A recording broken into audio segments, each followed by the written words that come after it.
Chapter 3: The Luminosity of Uncertain Truths. The Cartography of the Unfathomable. We begin, as we always must, by returning to the quiet architecture of observation, to that threshold where our collective gaze meets the unbordered dark, and where the act of measuring the heavens becomes a form of introspection. In the slow breathing of this opening movement, we remind ourselves that the cosmos is not merely a vault of distances and coordinates, but a manuscript still being written, one line of light after another. And within this manuscript, Gaia stands like a patient archivist, gathering the scattered syllables of the stars so that we, in our finite span, may read a fraction of their story. We imagine Gaia not as a machine but as a lantern drifting around our world, tracing its circular pilgrimage while listening to the trembling rhythms of more than 1 billion suns. Each of them offers a whisper of motion, of age, of gravitational inheritance, and Gaia binds these whispers into a great celestial ledger. Through this ledger, we glimpse not only positions but relationships, not only brightness but the choreography of an ever-expanding symphony. We are invited, gently and persistently, to acknowledge that the Milky Way is not a static cathedral of light, but a river whose currents run on scales beyond our comprehension. In a universe where every truth is only a stepping stone to a deeper question, walk with us as we explore the shifting architecture of knowledge. Subscribe to continue this journey into the unknown. Thank you. As Gaia measures parallax, that subtle widening of perspective afforded by distance itself, we witness the oldest geometry reborn. It is as though the universe allows us, for a fleeting moment, to hold two vantage points at once, to see with doubled eyes. And in that doubling, we perceive that truth is always a matter of relation, between observer and observed, between expectation and revelation, between what we believe the cosmos to be and what it reveals when we ask with sufficient patience. But Gaia's observations do not remain confined to simple distances. They flow into deeper inquiries, where the fabric of gravity, that most ancient of forces, is tested not in abstractions but in stellar motion. Whether dark matter encircles the galactic plane like an invisible halo, or whether the law of gravity itself must bend to new interpretations, these questions are no longer speculative storms on the horizon. They are woven directly into the ledger Gaia is compiling. Every star whose acceleration is recorded becomes a witness, and every recorded drift becomes testimony. The galaxy, once merely a setting, becomes an active participant in our philosophical awakening. In this unfolding, we discover something profound. A map is never merely a map. It is a choice of what to remember and what to overlook. Gaia's map is precise, vast, shimmering with impartiality, yet it cannot escape its symbolic weight. It reminds us that we, too, are in motion, that our ideas, our civilizations, and even our certainties orbit larger truths. If the universe appears inconsistent, perhaps it is because we are still tracing only the faintest outlines of the grand design. As we drift further into this meditation, we feel time widening around us. Centuries contract into minutes. Billions of years expand into contemplative silence. We sense the humility embedded in Gaia's endeavor. To record 1 billion stars is not an act of conquest, it is an act of reverence, a way of admitting that the cosmos did not arise to be understood easily, yet still invites understanding like a patient elder watching a child learn its first language. And we, observers bound to a fragile sphere, are that child, still learning to name the lights, still learning to distinguish pattern from chance. Thus the first movement concludes not with certainty but with widening awareness. Gaia's archive becomes our collective breath, slow, deliberate, expanding in all directions. Through it we recognize that to map the galaxy is not to confine it but to participate in its unfolding, to join our ephemeral consciousness to an ocean of motion far older than our species. In this awareness, the cosmos ceases to be distant. It becomes a companion in our long wandering, an unfinished atlas in which every star is a fragment of our origin and a seed of our future. The moment closes as softly as it began, with the understanding that we have only stepped into the threshold of the symphony. Ahead of us lie deeper currents, where gravity debates itself, where oceans beneath alien ice murmur with chemical possibility, where planets shift their colors, and where entire generations must cross the interstellar dark to preserve the fragile continuity of our kind. Yet for now, we rest within this first illumination, knowing that every great journey begins with a single act of attention, and Gaia is our testament to attention made eternal. The astral duet and the weight of invisible laws. We move now into the second movement, where the quiet cartography of the stars yields to a deeper and more intricate meditation, the study of pairs, of dyads bound not by choice but by the ancient discipline of gravity. In the vast expanse where solitude is the dominant condition, double stars emerge like rare counterpoints, reminding us that even in the cosmic wilderness, relationships endure. They orbit one another in long, deliberate arcs, tracing patterns that have persisted for millennia before our species learned to lift its gaze. And as we watch them, we realize that their dance is also a scripture, a living manuscript in which the laws of nature write their most elegant verses. We approach these systems not as distant observers but as participants in their dialogue, sensing the tension between attraction and separation, between stability and drift. Each binary system becomes a philosophical riddle. What binds two entities across the emptiness? What sustains their fragile equilibrium? And can the laws we have inherited from Newton, born in an age of falling apples and cannonballs, fully describe the choreography of suns billions of years old? When we look closely, we see that the binary's orbit is not merely a path but a question mark carved into the dark. Some pairs whisper answers consistent with our long-standing expectations. Their accelerations, their curved trajectories, their mutual gravitation, all align with the familiar equations inscribed in our textbooks. These stars appear to reassure us. The universe is knowable, its forces obedient, its laws unbroken. But then, unexpectedly, other pairs drift out of alignment with the expected patterns. Their motions deviate ever so slightly, like dancers who step off the beat for reasons known only to them. And in these deviations, we sense the universe speaking in a more enigmatic tongue. We must listen carefully to these anomalies, for they are not errors but invitations. They ask us whether gravity, that most ancient of cosmic architects, is as immutable as we have always believed, or whether it too is subject to evolution, nuance, or hidden companions. Some theories propose a shadowy scaffolding, dark matter, shaping stellar motions through an unseen presence.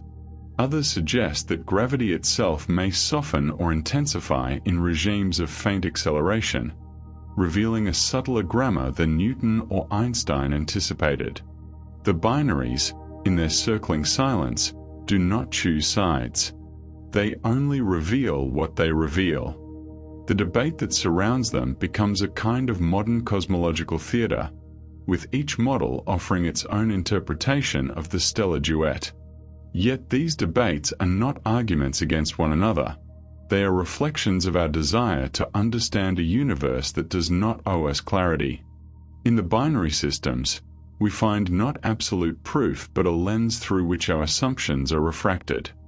We see how every theory begins as a promise and ends as a question, cycling through certainty and doubt like the stars themselves cycling through their orbits. As our contemplation deepens, we recognize that these stellar pairs mirror something within us. We, too, are bound by forces we cannot always articulate, by memory, by longing, by the desire for understanding. Like the stars, we circle around ideas, drawn to them by intellectual gravity, even when they elude us. And just as the binaries illuminate the invisible structure of space-time, Our questions illuminate the structure of our inner world. To study them is to study the nature of connection itself, its endurance, its fragility, its mysterious origin. We imagine standing in the space between the two stars, suspended in the delicate region where their gravitational pulls cancel into a fragile equilibrium. It is a place that exists only in theory, yet its symbolism resonates. Here we feel the universe as a tension between forces, not chaos but a poised uncertainty. And perhaps this is the essence of all inquiry, to inhabit the balance between what we know and what remains hidden, to feel the gravitational tug of both. The stars complete each orbit with patience beyond measure. Their loops may take centuries, millennia, or more, yet their persistence reminds us that understanding, too, requires time on a scale commensurate with the cosmos. We cannot rush the unfolding of truth. We can only return again and again to the observations, refining our interpretations as new data illuminates the margins. In this way, the binary systems become both laboratory and parable, testing grounds not only for gravitational theories but for our capacity to endure ambiguity. As this second movement closes, we sense the widening of the symphony. The binaries have led us to the precipice of deeper questions, where mathematics meets philosophy and certainty dissolves into wonder. Ahead of us lie even more intricate terrains, oceans hidden beneath alien ice, atmospheres shifting in colors that defy expectation, and civilizations contemplating how to cross the darkness between stars. Yet before moving forward, we pause to honor the double stars, these ancient tutors who teach us that truth is rarely singular and that all motion, even the grandest, arises from relationships. Their dance fades into the greater silence, but its echo guides us onward. The Bayesian threshold, where belief meets the infinite. We enter now a movement shaped not by the motions of stars but by the shifting architecture of our own understanding. Here, in the quiet chamber between observation and interpretation, we encounter the Bayesian method, not merely a mathematical framework but a philosophical threshold, a place where we learn that certainty is never given, only approached. It is a threshold that asks us to recognize our role as participants in the construction of knowledge, to accept that every truth we hold is suspended between what we have seen and what we have assumed.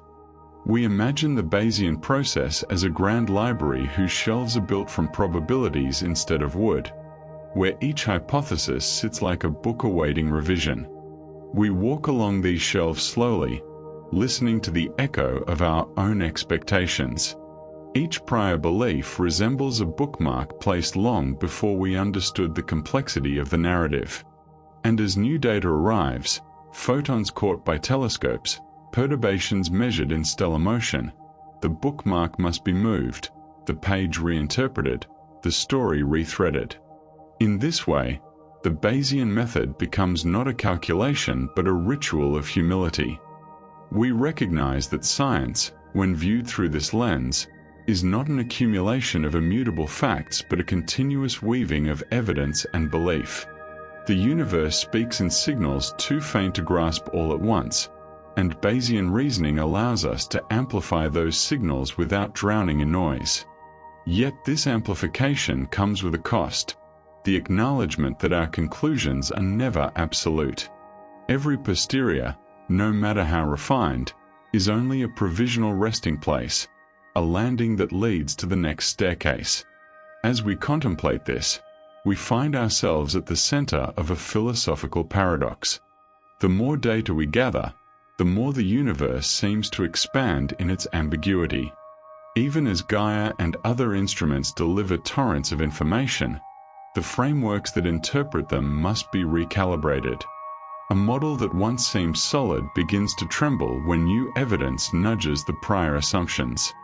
And so the Bayesian method forces us to admit that knowledge is a dynamic equilibrium, not a fixed point, a balance between what we wish to understand and what the cosmos is willing to reveal. We feel, in this realization, a deep shift toward introspection. If our priors shape our conclusions, what shapes our priors? Culture, memory, intuition, the inherited patterns of scientific tradition. All these threads interlace to form the mental scaffolding through which we view the stars. In this sense, to practice Bayesian reasoning is also to practice self-examination. For the universe does not distort itself to accommodate our expectations. It is we who must reconfigure ourselves to perceive it clearly. Yet even with this awareness, controversy swirls like a slow-moving nebula. Competing cosmological models clash not only in their predictions but in the priors they adopt. One group sees dark matter as a necessary foundation. Another insists gravity must be modified at low acceleration. Bayesian tools can adjudicate between them, but only when wielded with transparency and restraint. Otherwise, the method becomes a mirror that reflects bias rather than dissipating it. This duality reminds us that even the most precise mathematics cannot free us from the human condition. It can only illuminate its contours. As we dwell deeper into this meditation, we imagine standing before a vast probabilistic ocean. Each wave represents a shift in belief, each tide a new dataset. We understand that to navigate this ocean is to accept perpetual motion. We will never arrive at a final harbor, for the currents themselves are fundamental to the cosmos. The stars evolve, galaxies merge, and even the constants of physics whisper of possible variation. It is fitting, then, that our methods of reasoning must also breathe and evolve. In the stillness of this realization, we come to appreciate the elegance of Bayesian thought. It is not a tool of domination over uncertainty but a companion to it. It teaches us to move slowly, to revise without shame, to see doubt not as an obstacle but as a lantern illuminating the boundary between known and unknown. In this lantern glow, we recognize the kinship between scientific inference and human experience. Both require us to update our understanding as life reveals itself. Thus, the third movement concludes with a softened but expanded vision.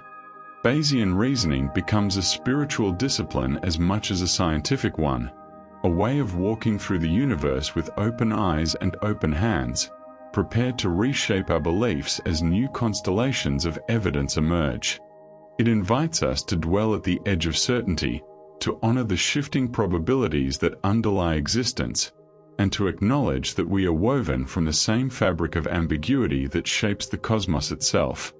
And as we prepare to step onward, toward oceans beneath ice and planets that reveal their true colors only after centuries of mistaken vision, we carry with us this reminder: belief is not a destination but a continuum, and understanding is a journey measured not in absolutes but in grace.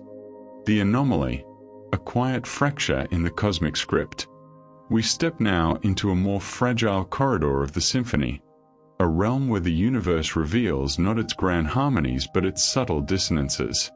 Anomalies, those small fractures in the celestial script, appear at first like imperfections, like dust on the lens or noise in the detector. Yet as we return to them, again and again, they begin to pulse with an unmistakable significance. They suggest that the cosmos is not malfunctioning.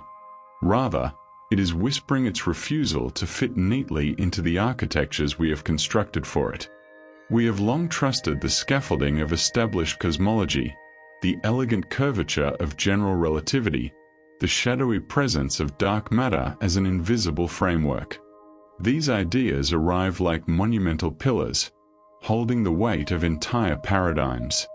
Yet beneath these pillars, the anomalies stir, slight deviations in stellar motion at the fringes of binary orbits, subtle discordances in gravitational acceleration, contradictions that refuse to be washed away by the tides of new data. Each anomaly is a hesitant comma in a sentence we believed was punctuated with certainty. In this dim-lit hall of inquiry, we imagine the universe as a manuscript written across cosmic time. The anomalies are like marginal annotations, scribbled by an author whose intentions we have yet to decipher. They do not erase the main narrative, but they complicate it, invite us to reconsider the plot, the tone, perhaps even the genre. To ignore them would be to tear out the pages that confuse us, a gesture that undermines the integrity of the whole. Some anomalies pull toward modified gravity, as though the force that governs the galaxies might soften its influence in the faint outskirts of stellar systems. Others reinforce the traditional view, aligning cleanly with Newtonian expectations.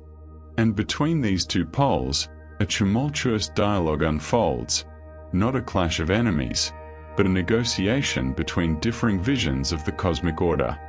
The anomaly becomes a mediator, reminding us that truth often resides not at the extremes but in the quiet tension between them. The scientists who study these deviations sometimes describe their encounters with awe or disbelief. "It felt as though I were dreaming," one physicist said, when confronted with results that contradicted decades of accepted models. We recognize this feeling, for all of us have at some point walked into a moment where reality diverged from expectation. The universe, like the mind, does not bend itself to our frameworks. And when the frameworks crack, we glimpse something raw and unfiltered beneath. We sit with these anomalies, allowing their presence to reshape our sense of cosmological stability. They remind us that our theories, no matter how sophisticated, remain provisional. They are lanterns illuminating only the immediate surroundings. Beyond their glow lies a darkness that persists regardless of our equations. This recognition does not diminish the value of theory, it enhances it, by returning us to a posture of humility. In this humility, we perceive the philosophical weight of anomaly.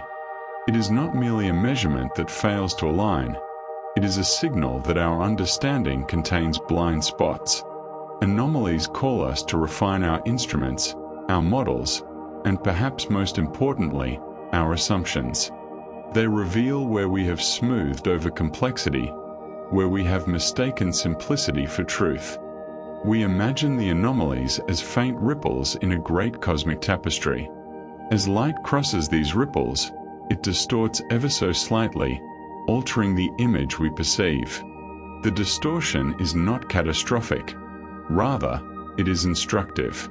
It teaches us to view the tapestry not as a completed artwork but as an evolving weave, still growing thread by thread. The anomalies are the irregular strands that force the weaver, or the observer, to confront the possibility of new patterns. This movement ends not with resolution but with a widening of the philosophical aperture.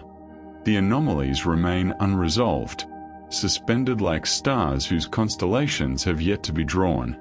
But in their quiet persistence, they perform a crucial function. They keep us from mistaking our models for reality. They remind us that the universe is not obliged to conform to our expectations, and that the deepest insights often emerge not from confirmation but from contradiction. Thus, we leave this hall of anomalies aware that the cosmic manuscript continues to unfold beyond our current understanding. We carry forward the awareness that every deviation is a doorway, every contradiction a threshold. And as we continue this journey, we do so with the understanding that certainty is a rare visitor, while curiosity is a lifelong companion. The ocean beneath the silence, Europa and the chemistry of becoming. We descend now from the vast halls of stellar motion into an inward-turning world, a sphere of ice orbiting a distant giant, where the cosmos whispers through fractures in a frozen shell. Europa appears at first like a quiet moon, a pale bead suspended in Jupiter's immense gravitational tide. But as we draw closer, we understand that its silence is not emptiness but concentration, the stillness of a world gestating possibilities beneath its cold and fractured skin. We imagine Europa's surface as a canvas of intersecting lines, a geometry carved by forces older and more patient than anything we know on Earth. These lines, like scars on an ancient manuscript, indicate tectonic strains, tidal flexing, and the persistent labor of an ocean pressing upward toward the light it has never seen. Through these fissures the chemical breath of the deep world escapes, leaving faint signatures, whispers of carbon dioxide and other potential precursors of life, frozen into the surface like archive fragments of an unseen oceanic narrative. As we hover above this alien ice, we feel the gravity of Jupiter tugging gently at our thoughts. The moon's interior, warmed not by sunlight but by the ceaseless kneading of tidal forces, becomes a metaphor for endurance, life, or the possibility of life, persisting in the absence of warmth. It is a reminder that the cosmos does not impose a single script for vitality. Instead, it offers a vast repertoire of conditions under which chemistry may gather itself into something capable of reflection. The ocean beneath Europa's crust stretches deeper than Earth's own seas, a dark expanse where pressure becomes a sculptor, and minerals seep from hydrothermal vents like silent offerings to the primordial dance of elements.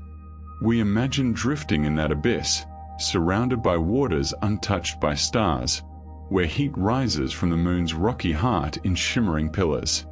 In those rising currents, we sense a continuity with our own origins, for life on Earth, too, may have emerged beside vents in an ancient sea, drawn forth by a marriage of heat, mineral energy, and carbon-bearing molecules.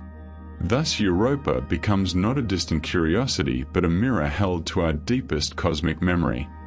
We consider the carbon dioxide that instruments have traced on its surface, not as a mere chemical fact but as a revelation of the moon's internal conversation.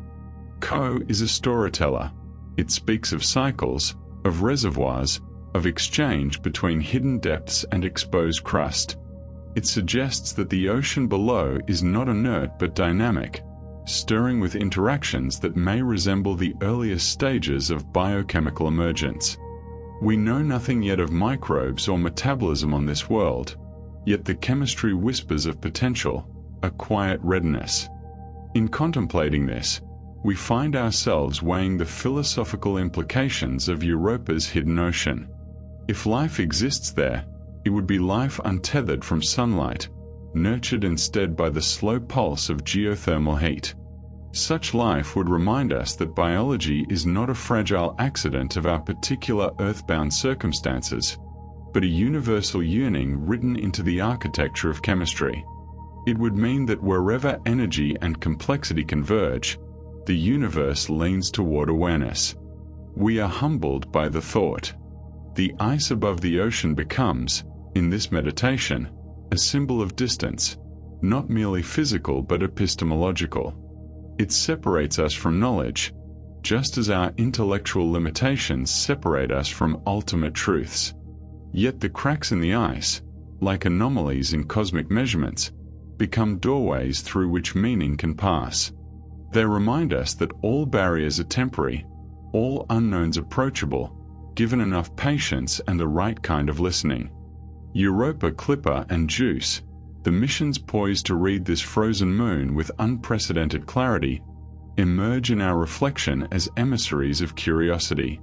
They are not machines sent to conquer but lenses sent to understand. Their senses will trace the chemistry of the surface, the topology of the ice, the whisper of plumes rising from below. They will help us discern whether Europa's silence hides a luminous complexity or a stillborn world that teaches us through its absence. As we contemplate the coming explorations, we recognize a deeper truth, that Europa's significance does not depend on whether it harbors life. Its value lies in the way it expands our sense of what the universe can be. It reminds us that worlds are not defined by the light that touches them but by the internal symphonies they harbor in darkness. The fifth movement closes with a kind of reverence, an awareness that beneath Europa's ice lies more than water. There lies a metaphor for all unseen potential, for all creation that unfolds in the absence of witnesses. And as we leave this moon behind, drifting further into our symphonic journey, we carry with us the understanding that life, whether present or merely possible, is an expression of the cosmos reaching toward itself. The hidden half, tides, heat, and the slow architectures of life. We continue our descent into Europa's interior, turning our attention from chemistry to the forces that sustain it, the quiet engines that keep the moon's ocean from succumbing to eternal stillness. In this movement, we dwell with the heat itself, not the fierce radiance of a sun, but a softer, deeper warmth generated by rhythm, by motion, by the ceaseless flexing of a world caught in the gravitational embrace of a giant. Here, heat is not illumination but persistence, a testament to the cosmos's ability to nurture possibility in the most improbable places. We imagine Europa bending in slow, invisible intervals, its icy crust rising and falling by mere meters under Jupiter's relentless pull.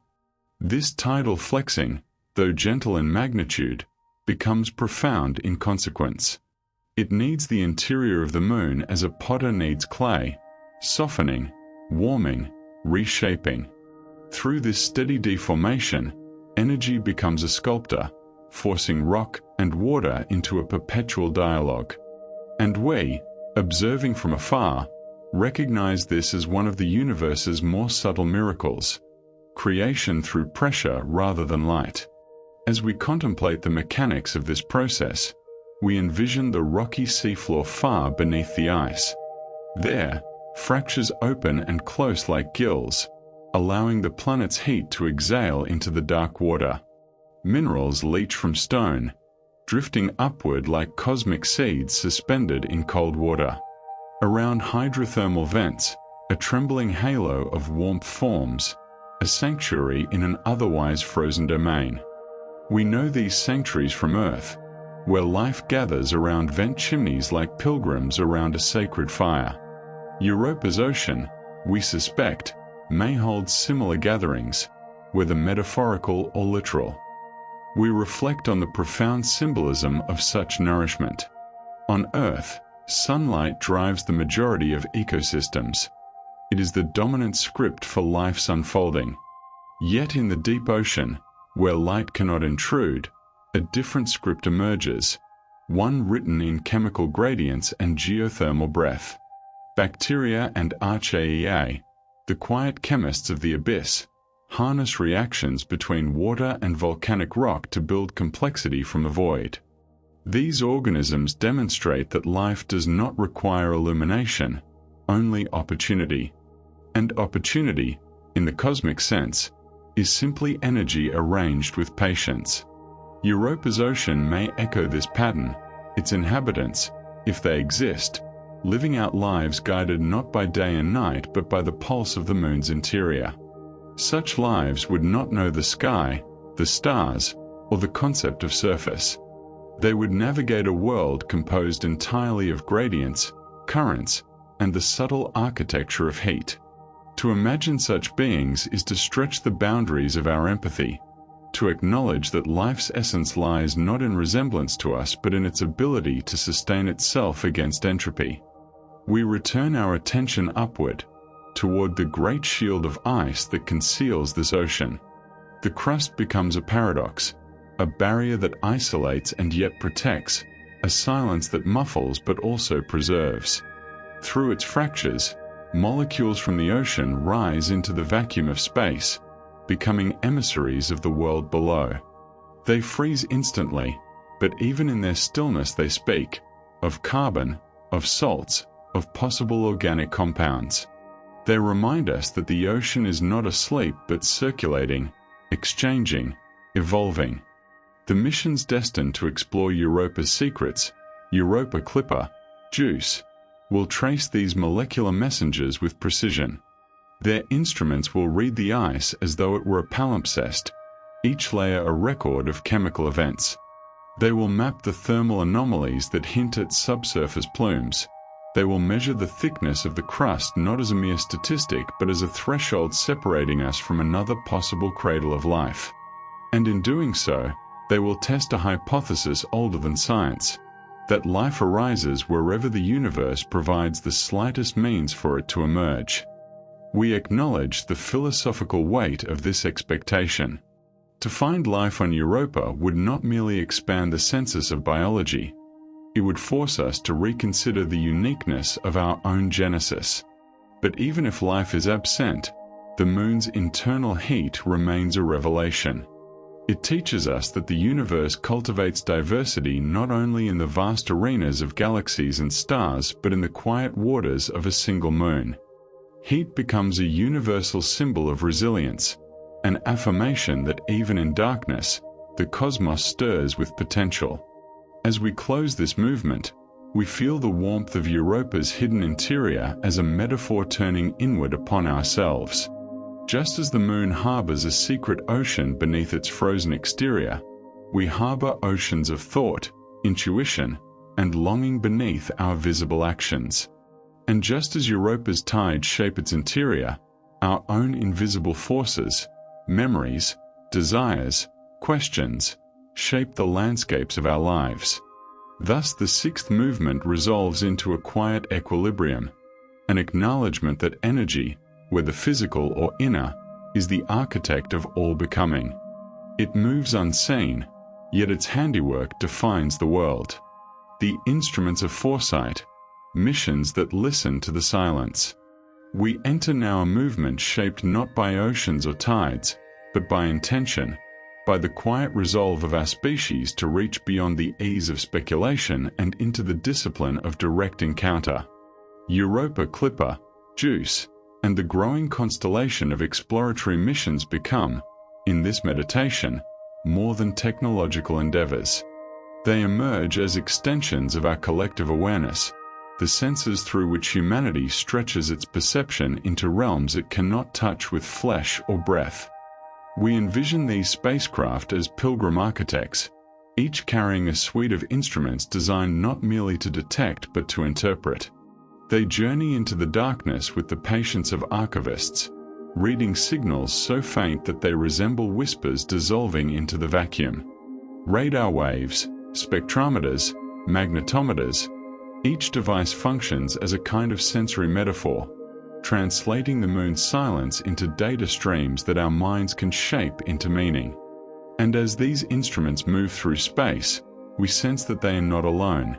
Embedded within them are the hopes, questions, and uncertainties of an entire civilization. Their approach to Europa is deliberate, almost ceremonial. They must orbit, measure, listen, circle again, refining their understanding with every pass. We imagine the spacecraft gliding across Europa's horizon, its instruments awakening like petals unfolding at dawn. They trace the contours of the ice, sensing variations in density and thickness. They search for warmth radiating from below, for magnetic signatures that betray a restless, conductive ocean. They read the faint plumes that may rise intermittently from cracks, carrying molecular relics from the depths. In this slow choreography, the missions themselves become characters in the cosmic narrative, patient wanderers learning the language of a world that has no surface wind, no familiar sky. Their presence evokes a profound humility. These machines, built by hands that evolved on a warm and sunlit planet, now decipher the secrets of a realm where sunlight barely grazes the surface. They remind us that exploration is not conquest but communion, an attempt to meet the universe on its own terms. We reflect on the scientific intention behind these missions, to determine whether Europa contains the triad of habitability, liquid water, energy, and essential chemistry. Yet beneath that explicit goal lies another, more philosophical one, to test the proposition that life is not a solitary flame but a cosmic tendency. If Europa bears even the faintest biochemical signatures, then the universe becomes not a sparse desert but a garden seeded with possibility. But we must also acknowledge the potential quietness of the findings. Perhaps Europa's ocean will reveal no metabolism, no chemical disequilibrium, no trace of biological striving. Even so, the missions hold immeasurable value. For to search is itself an act of affirmation, a recognition that we are willing to confront the unknown, to refine our hypotheses when faced with silence. In this way, Europa teaches us whether or not we find life. It teaches us to listen. We turn our contemplation to the trajectories of the spacecraft. They move not only through space but through time, bridging generations. Data they collect may be analyzed by researchers who have not yet been born. The missions thus become intergenerational messengers, binding the present to the future through shared inquiry. They remind us that knowledge is not a possession but a legacy, passed like a torch from one era to the next. As we envision the moment when the first detailed maps return to Earth, we feel the weight of anticipation. The images will not simply show ice, they will depict layers of mystery, contours of questions still unformed. The spectra will hint at molecules shaped by pressures and temperatures we can scarcely imagine. And the magnetic readings will whisper of currents moving through Europa's interior. Currents that could be mechanical, chemical, or perhaps something more. In this seventh movement, the spacecraft become metaphors for our inner journey. Just as their instruments probe beneath Europa's ice, our inquiries probe beneath the assumptions that frame our world. Just as they orbit again and again, refining their understanding, we return repeatedly to our own uncertainties, each cycle deepening our comprehension. Thus the movement closes with an image of quiet devotion, machines drifting through the outer solar system, listening to a moon that has waited billions of years to be heard. They are emissaries of patience, reminding us that discovery is rarely sudden. It is a long symphony, built from the layering of countless careful notes. And as they continue onward, they invite us to follow their example, to listen more deeply, to observe more slowly, to grant the universe the time it requires to reveal itself. The revealed palette, Neptune and the lessons of perception. We turn now from icy moons to a distant giant whose color has, for generations, shaped our imagination. Neptune, long regarded as a deep, immaculate blue, stands in this movement not as a world to be explained but as a parable about perception. For the blue we believed in was not Neptune's own voice but our reflection cast upon it, a projection born from instrumentation, interpretation, and longing. In revisiting this planet, we revisit ourselves, learning how easily the mind paints certainty upon the unknown. We imagine Neptune suspended at the edge of the solar system, a serene sentinel wrapped in methane haze and drifting storms. From afar, it glows with a hue reminiscent of twilight oceans, a color that seems so self-evident that few questioned it. Yet, through newer instruments, through the careful gaze of Hubble and the deep viewing power of the Very Large Telescope, that color dissolved into something more intricate. Neptune is not the singular blue we imposed upon it. It is a shifting tapestry, a muted blend of pale cyans, grays, and drifting white storms. Its palette is dynamic, seasonal, alive. In this revelation, we experience a gentle humbling. The universe does not exist in the colors we prefer. It reveals itself according to the physics of light, absorption, scattering, and our evolving capacity to measure them. The saturated blue that Voyager once showed us was not deception but interpretation, an artifact of enhancement, resolution limits, and the desire to tell a coherent visual story. It teaches us that even truth-seeking instruments produce narratives shaped by context. As we consider Neptune anew, we contemplate its atmosphere, a swirling architecture of methane clouds, winds that reach unimaginable speeds, and storms that bloom and vanish like thought forms across the planetary canvas. These tempests are not chaotic interruptions but the signatures of a world whose internal heat creates dynamic motion despite its great distance from the sun. The storms become metaphors for insight itself, brief, intense, revealing structure only for a moment before dissipating back into the greater flow. We drift further into the meditation, imagining ourselves standing above Neptune's cloud tops, listening to the whisper of atmospheric currents. We sense that this world carries its own internal rhythm, a cadence shaped by deep heat rising from a core we cannot directly see. This heat, faint yet persistent, disrupts the assumption that distance from the Sun defines a planet's vitality. Instead, Neptune demonstrates that internal processes, unseen, unlit, may drive greater dynamics than any external force. Our contemplation widens toward Triton, Neptune's captured moon, whose surface shifts with nitrogen geysers and seasonal transformations. Triton becomes a parallel text, another reminder that the universe is not static but rewriting itself continuously. Its retrograde orbit hints at a past of gravitational upheaval.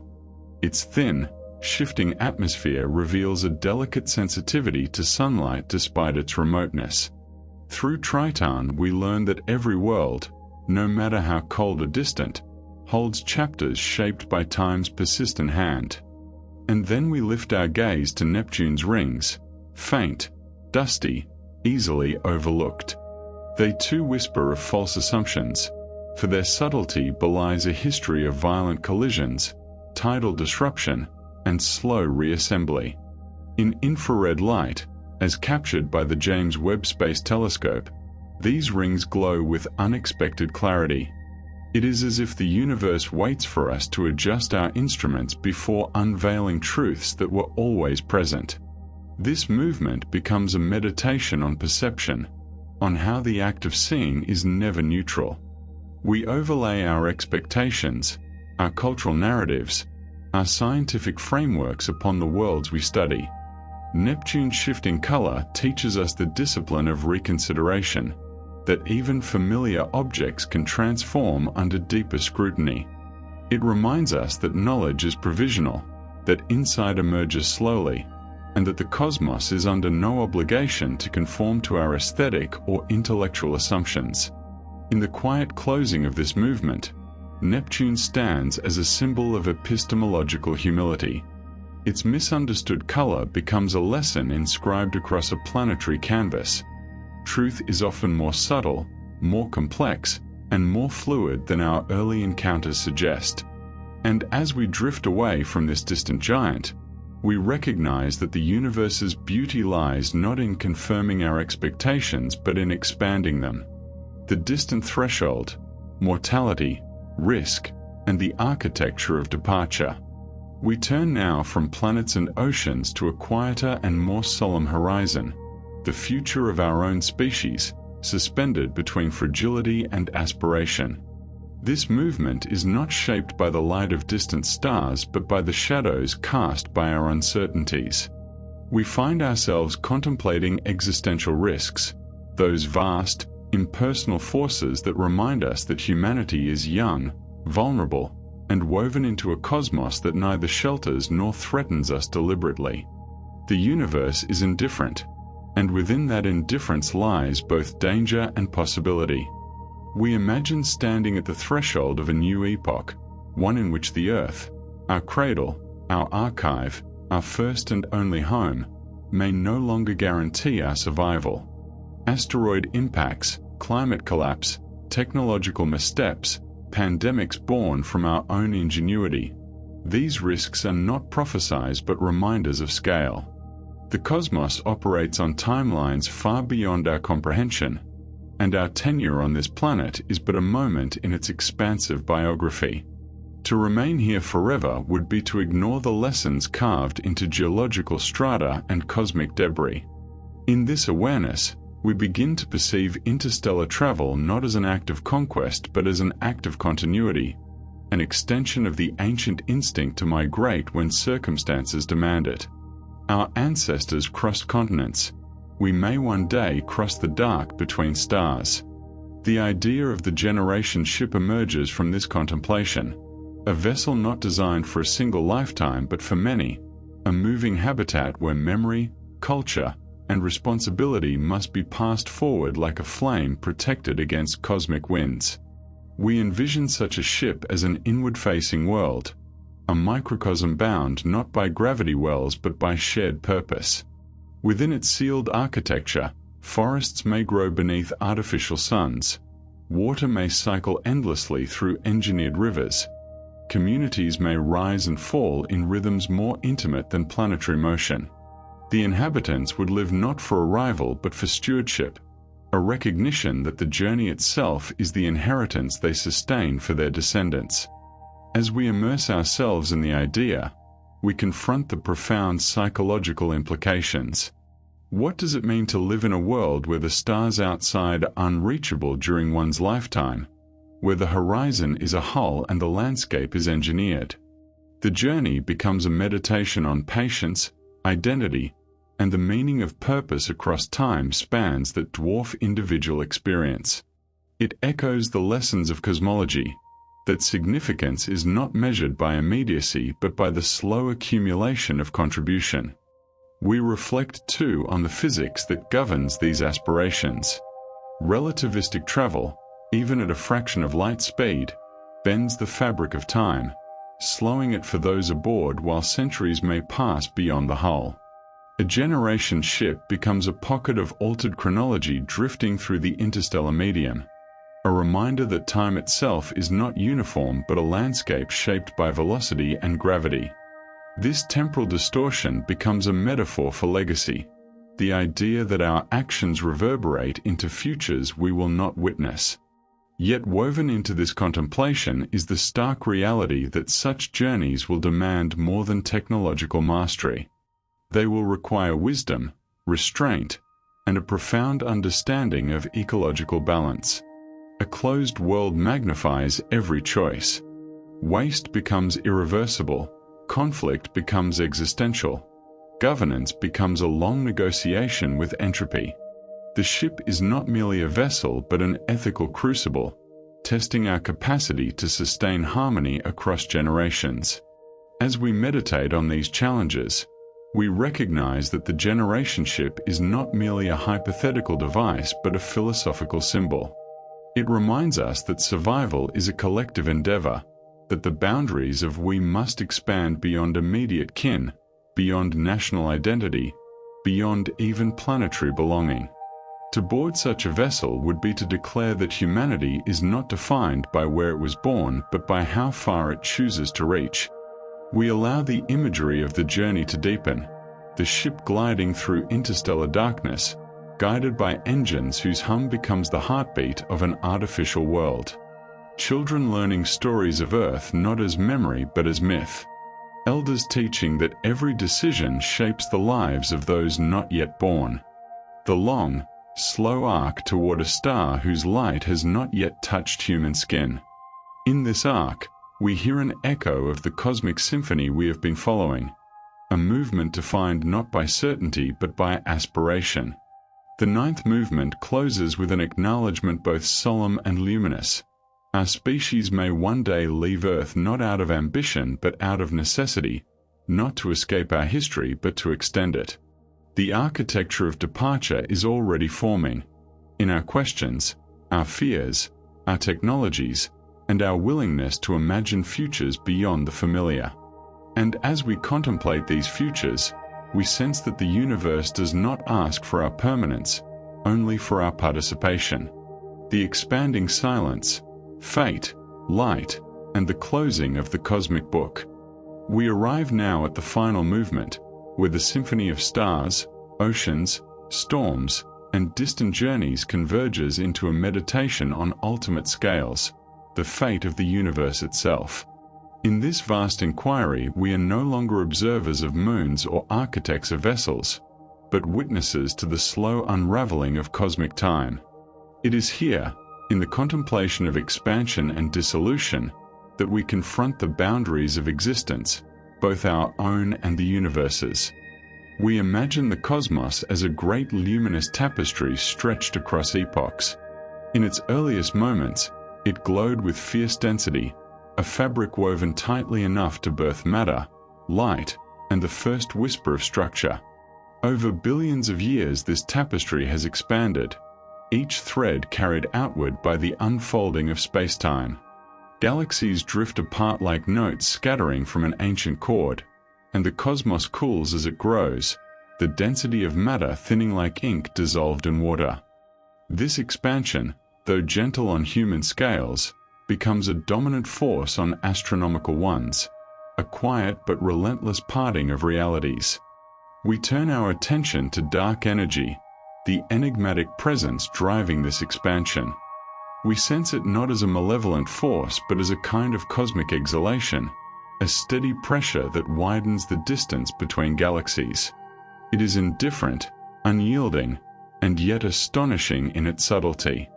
We know it only by its effects, by the way it pushes the universe into an accelerating drift.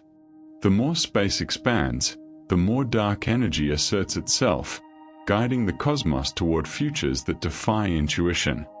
Among these futures lies the vision known as the Big Rip, a scenario so dramatic that it feels like a parable rather than a prediction.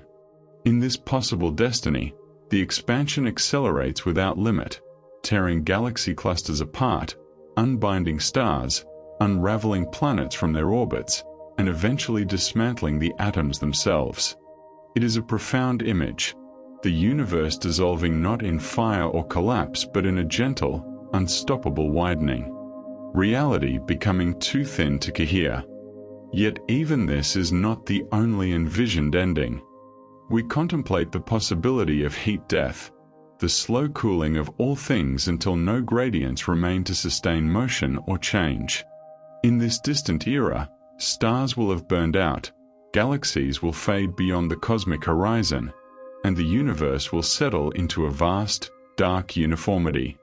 Energy will be evenly distributed, leaving no room for complexity or life. It is a quiet ending, a cosmic winter without dawn. We are humbled by these scales, by the recognition that the universe is not eternal in the ways our myths once promised. Its beauty lies not in permanence but in transformation. Every star that shines is part of a finite epoch. Every galaxy cluster is a temporary gathering. Every conscious being is a brief flicker in the immense unfolding. And yet, in this transience, we find meaning. The impermanence of the cosmos mirrors our own, fragile, finite, unrepeatable.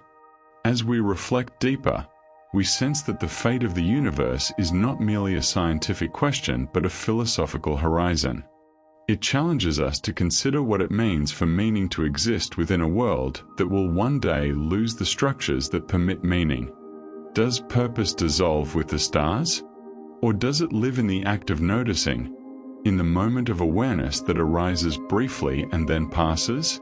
Perhaps consciousness is not meant to save the universe from silence but to illuminate it, briefly, profoundly, like a lantern carried through an ancient hall.